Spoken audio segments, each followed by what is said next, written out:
आपका स्वागत है। आज हम संगम काल एवं दक्षिण भारत के राजवंशों जैसे चेर, चोल और पांड्य के महत्वपूर्ण तथ्यों के बारे में पढ़ेंगे।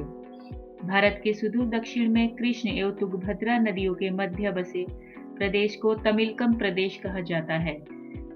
इन प्रदेश में अनेक छोटे-छोटे राज्यों का अस्तित्व था, जिसमें चेर, चोल और पांड्य राज्य शासन किया करते थे। इन राजवंशों से जुड़ा इतिहास हमें मुख्य रूप से संगम युग में लिखे गए संगम साहित्य से मिलता है।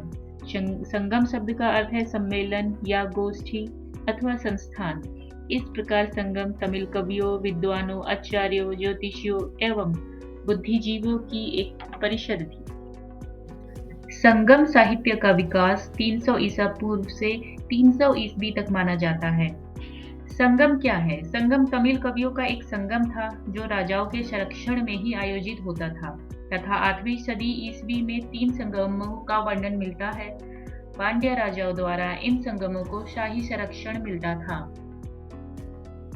प्राचीन दक्षिण भारत में 3 संगमों का आयोजन किया गया था जिसे मुच्चगम कहा जाता था। प्रथम संगम मदुरै में आयोजित किया गया। इस संगम में देवता और महान संत शामिल थे। इस संगम का कोई साहित्यिक ग्रंथ उपलब्ध नहीं है। दूसरा संगम कपटपुरम में आयोजित किया गया था तथा तीसरा संगम भी मदुरै में हुआ था। इस संगम के अधिकांश ग्रंथ नष्ट हो गए तथा कुछ सामग्री समूह ग्रंथों या महाकाव्य के रूप में उपलब्ध है। द्वितीय संगम का उपलब्ध एकमात्र प्राचीनतम ग्रंथ तोलकाप्पियम है। तोलकाप्पियम के लेखक तोल्काप्पियर हैं। यह उस समय की राजनीतिक और सामाजिक आर्थिक स्थितियों की जानकारी भी प्रदान करता है। अब है एतु तोके अष्ट संग्रह। यह तीसरे संगम के 8 ग्रंथों का संग्रह है। फिर है पत्तू पपातू, यह 10 कविताओं का संग्रह है और यह तीसरे संगम के 8 ग्रंथों का संग्रह है। अगली रचना है पदिनेकिल कड़क्कू। यह 18 कविताओं वाला एक ग्रंथ है। यह तीसरी संगम साहित्य से संबंधित है तथा इन 18 कविताओं में महत्वपूर्ण कविता तमिल के महान कवि और दार्शनिक तिरुवल्लुवर द्वारा लिखित तिरुकक्कुरल है। इसे तमिल साहित्य का बाइबिल अथवा पंचम वेद भी माना जाता है।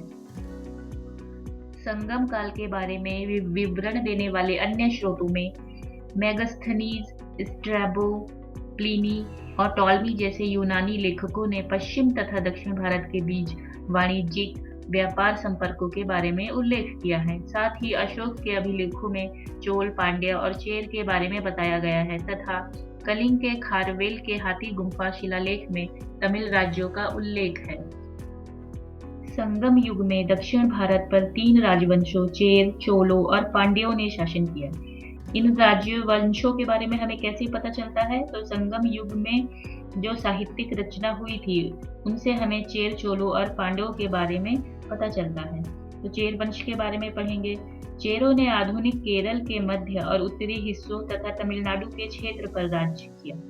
उनकी राजधानी वांजी थी तथा टोंडी के बंदरगाह उनके नियंत्रण में थे। चेरों का प्रतीक चिन्ह धनुष था तथा राजा शेनगुट्टवन, जिन्हें सेंगुतुवन के नाम से भी जानते थे, ये चेरों के सबसे महान राजा था, जिन्हें लाल चेर भी कहा जाता था। शेनगुट्टवन ने चेर राज्य में पत्नी पूजा प्रारंभ की। इसे कणंगी पूजा भी कहा गया। वह दक्षिण भारत से चीन में दूत भेजने वाले पहले व्यक्ति थे। तो इस प्रकार से चेर वंशों के बारे में हमने पढ़ा। अब हम चोल वंश के बारे में पढ़ेंगे। चोलों ने तमिलनाडु के मध्य और उत्तरी भागों को नियंत्रित किया।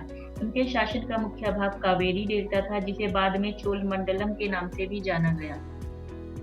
चोलों की राजधानी उरैयूर तिरुचिरापल्ली शहर के पास थी। बाद में करिकाल ने कावेरी पत्तनम की स्थापना कर उसे अपनी राजधानी बनाया तथा चोलों का प्रतीक चिन्ह बाघ था। चोलों के पास एक कुशल नौसेना भी थी तथा चोल राजाओं में राजा करिकाल सर्वाधिक महत्वपूर्ण शासक था। करिकाल ने पांड्या तथा चेर सहित 11 राजाओं को पराजित किया। करिकाल ने कावेरीपत्तनम शहर की स्थापना की तथा अपने शासन काल में व्यापार और वाणिज्य क्षेत्र को संपन्न बनाया। इसके अतिरिक्त 160 किलोमीटर लंबा बांध भी बनवाया। अब पांड्य राजवंश के बारे में पढ़ेंगे। पांड्य राजवंश भारतीय प्रायद्वीप के सुदूर दक्षिण और दक्षिण पूर्वी भाग में था। इनकी राजधानी मदुरै थी तथा पांड्य वंश का प्रतीक चिन्ह मछली थी। इन्होंने तमिल संगमों का संरक्षण किया और संगम कविताओं के संकलन की सुविधा प्रदान की। संगम साहित्य के अनुसार पांड्य राज्य धनी और समृद्ध था।